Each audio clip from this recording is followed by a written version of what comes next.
मैं योगेश शर्मा सहआचार्य रसायन शास्त्र विभाग, राजकीय महाविद्यालय कोटपुतली।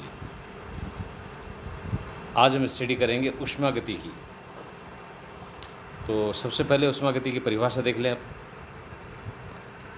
ऊष्मा के प्रवाह के अध्ययन को ऊष्मागति कहते हैं।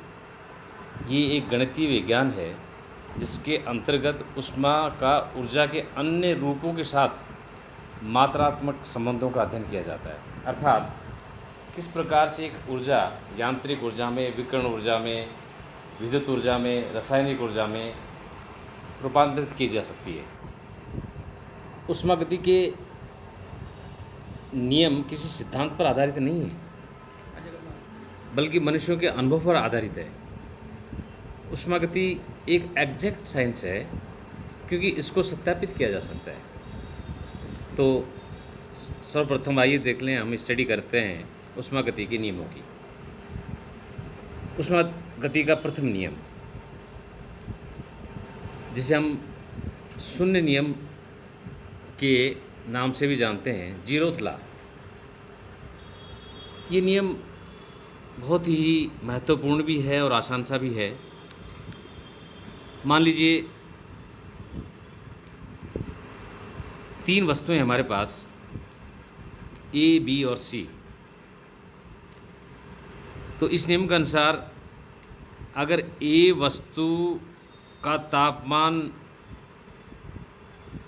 वही है जो सी वस्तु का तापमान है, अर्थात ए और सी साम्य अवस्था में उपस्थित हैं।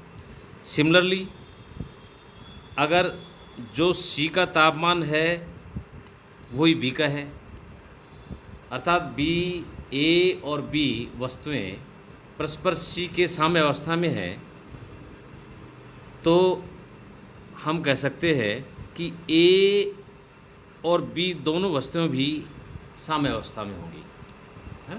तो सामान्य सी चीज़ें हैं, अर्थात इसे हम शून्य, जीरोथ लॉ ऑफ थर्मोडायनेमिक्स के नाम से पुकारते हैं। अब आइए हम देखते हैं फर्स्ट लॉ ऑफ थर्मोडायनेमिक्स, ऊष्मागति का प्रथम नियम। ये नियम कहता है कि यूनिवर्स की कुल ऊर्जा स्थिर है ना, और इस ऊर्जा को न तो हम उत्पन्न कर सकते हैं और न ही हम इसको डिस्ट्रॉय कर सकते हैं, है ना। लेकिन हाँ, हम एक ऊर्जा को दूसरे ऊर्जा में रूपांतरित जरूर कर सकते हैं। अब आइए आगे बढ़ते हैं हम द्वितीय नियम की ओर। ऊष्मागति का द्वितीय नियम बहुत ही मज़ेदार है और ये कहता है कि दुनिया की एंट्रोपी बढ़ रही है। और एंट्रोपी क्या है? This is the measurement of choice या डिसऑर्डर। ये एक एंट्रोपी डिसऑर्डर का परिमाप है।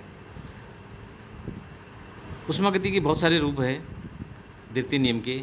एक अन्य रूप में भी हम इसको परिभाषित कर सकते हैं कि किसी भी इंजन की क्षमता 100% संभव नहीं है। ये भी ऊष्मागति का द्वितीय नियम की एक परिभाषा है। तो इस प्रकार से हम ऊष्मागति के द्वितीय नियम को समझ सकते हैं। डिटेल में स्टडी हम आगे करेंगे। अब जरा देख लेते हैं ऊष्मागति का तृतीय नियम। परम शून्य ताप पर, अर्थात -273 डिग्री सेंटीग्रेड पर पूर्ण क्रिस्टलीय पदार्थ की एंट्रोपी शून्य होती है। इसका तात्पर्य क्या हुआ कि तृतीय नियम के अनुसार हम कह सकते हैं कि परम शून्य ताप पर कोई भी क्रिस्टल एक आदर्श क्रिस्टल की भांति व्यवहार करेगा। इसे ही हम ऊष्मागति का तृतीय नियम के नाम से जानते हैं। बस 10 मिनट हो गई, डाल दें। सेव कर रहा हूँ, पटन चल आवाज़ ले। हाँ, वीडियोस का सुना देता हूँ मैं आपको। बार बार ब्लॉग